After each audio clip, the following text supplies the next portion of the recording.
안녕하세요. 제가 이번에 가지고 온 종목은 HLB를 가지고 왔습니다. 현재 많이 빠진 상황이죠. 어떻게 해야 될지 방향 잡기 힘들어 하시는 분들이 있을 것 같은데, 제가 알아두면 도움될 수 있는 내용들을 정리를 해봤거든요.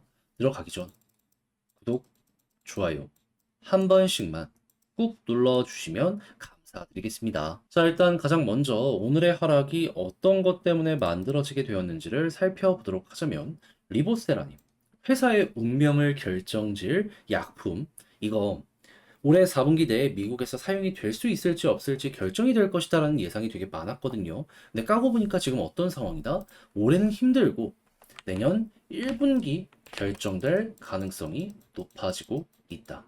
자, 그러면 일정이 뒤로 밀린 만큼 난 이거 못 버티겠다 하는 사람들은 실망감이 커지게 될 수밖에 없을 것이고, 자연스럽게 이 사람들 매도를 할 가능성 높아지게 되겠죠. 그러면 지금의 하락은 이러한 사이클 때문에 만들어지게 된 이러한 결과물이구나 생각을 하시면 될 것 같은데, 근데 여기에서 일정이라는 부분 제외하면 악재가 있거나 없어진다든가 그런 게 있습니까? 없죠. 그렇다는 얘기는 무엇이다? 또 나중에 기대감은 커지게 될 수밖에 없을 것이고, 그때가 되면은 당연히 지금 올라갔던 것처럼 또 한번 올라갈 가능성이 높다라는 건데, 만약 여러분들이 지금 당장 굳이 매도를 해서 현금을 쓸 데가 없는 상황이라면 버틴다? 이걸 본다? 어, 야, 이거 최근에 있었던 가격까지는 회복할 가능성이 높지 않을까? 이렇게 생각을 할 수 있지 않겠습니까? 한 세 달, 네 달 정도만 버티면은, 근데 이거는 이전보다 더 좋은 상황까지 만들어지게 될 가능성도 보여지게 될 거예요. 왜 더 좋을 수도 있다라고 말씀을 드리냐면, 지금 제약바이오가 굳이 호재가 없더라도 쭉 올라가는 이유 어떤 것 때문입니까? 지금 시장의 유동성이 엄청나게 풀리고 있죠. 제약바이오는 성장주입니다. 지금 당장의 실적보다는 미래의 가치를 끌고 오는 종목들이에요. 그런 만큼 시장의 유동성이 높으면 높을수록 미래의 훨씬 가치를 많이 끌고 올 수가 있는데, 근데 이걸 결정하는 게 금리란 말입니다. 근데 미국에서 9월부터 금리 인하 시작했잖아요. 그리고 11월, 12월 금리 인하 하게 될 것이다라는 전망 많고, 한국도 오늘 금리 인하 시작했잖아요. 그러면 시간이 지나면 지날수록 시장의 유동성은 커지는데 이 호재가 맞물리면 이전보다 조금 더 많이 갈 가능성이 높지 않겠습니까? 그럼 알았다면 이걸 굳이 패스하거나 할 필요가 없다라고 여기에서 이렇게 정리하고 넘어갈 수가 있다라는 겁니다. 그리고 허가까지 나게 되면은 거기서 한 번 더 크게 올라가는 모습 보여지게 될 수도 있을 것이고요.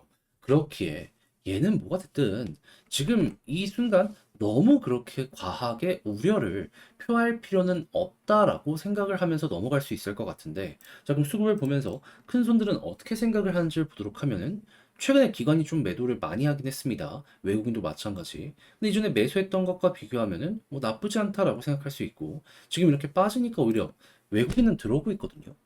그럼 지금 여기서 만약에 기관과 외국인이 플러스나 매도를 조금만 했는데 개미들이 많이 털리면 어떤 일이 발생할까요?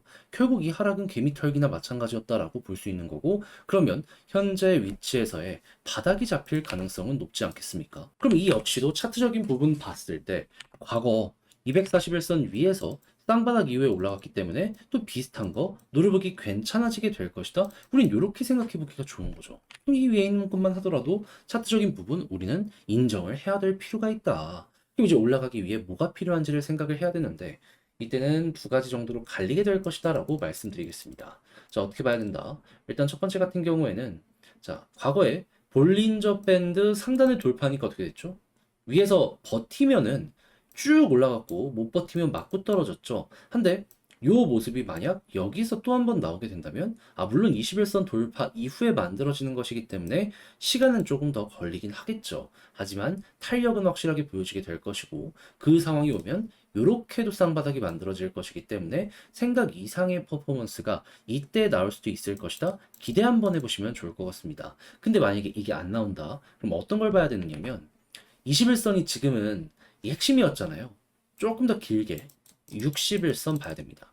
61선 아래로 쭉 떨어지다가, 자, 돌파하잖아요. 자, 어떤 모습 보여지게 된다? 추세가 돌아설 때까지 위에서 딱 버틴다는 가정하에, 여기를 중심으로 이런 식으로 올라가는 경우가 되게 많구나. 그럼 여러분들 같은 경우에는 이제 좀 더 긴 호흡으로 여기를 이렇게 바라보시면 되는 거죠. 했을 때 뭐 크게 우상향이든 작게 우상향이든 나올 가능성 높으니 이 추세가 유지되면 홀딩하면서 끌고 가는 거고, 추세가 이탈되면 이제 거기가 고점이구나라고 생각을 하면서 매도 한번 해보는 것도 괜찮은 거고요. 그리고 이렇게 방향이 바뀌는 과정에서는 이제 매물대가 가장 많이 쌓여 있는 84,000원 돌파까지만 확실하게 보여주면 될 것 같은데, 지금 말씀드린 걸 바탕으로 총정리 영상 마무리 짓도록 하자면요. 일단 첫 번째 같은 경우에 나오는 뉴스를 봤을 때 특별한 악재는 일정이 뒤로 밀리게 되었다는 것 말고는 없다 해서 시간 있는 분들은 그냥 쭉 지켜보시는 거 괜찮을 것 같다. 두 번째 수급 같은 경우에는 이제 외국인 쪽 지금 보시면 좋고, 지지라인은 241선이며 올라갔을 때 빠르게 올라가기 위해선 21선과 볼린저 밴드 상단을 돌파해야 되는데, 만약에 천천히 올라간다라고 하면은 61선 돌파 이후 아까 봤던 매물대 여기 뚫는 거 중요하게 될 것이다. 그래서 뭐 4번도 그렇지만 매물대가 확실하게 돌파되는 모습과 함께 속도가 늦춰지지 않는다, 수급이 계속 들어온다라고 하면은 조금 더 끌고 가보시는 거 괜찮을 것 같고요. 이렇게 해서 이제 좀 헷갈리는 게 있다면 제 영상 다시 한번 보시며 조금이라도 더 도움을 얻어 가셨으면 좋겠는데, 조금 헷갈리는 게 향후에 더욱더 많이 나올 수도 있잖아요. 여기 대해서는 어떻게 드릴 거다, 후속 영상 촬영해서 꾸준하게 업로드 약속드리겠습니다. 자, 대신 여러분들이 해주셔야 될 건 뭐다? 구독, 좋아요.